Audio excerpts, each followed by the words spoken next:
Rasanya macam mana sis? Boleh telan tak?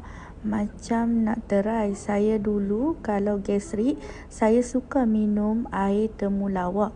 Memang betul, dia boleh sembuhkan luka dalam perut. Rasa sakit kurang. Okey, Cik Dayangku Siti Afizah.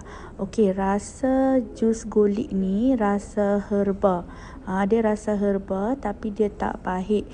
Dia rasa temulawak tu pun ada tapi dia tak kuat sebab dia dah campur dengan herba-herba lain. Jadi kalau cik berminat, cik nak cuba satu paket ni dulu pun boleh.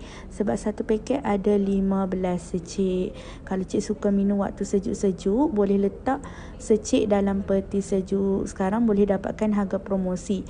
Harga asal dia 3 paket 150. Jadi cik cuba tekan beg kuning sekarang, dapat harga berapa.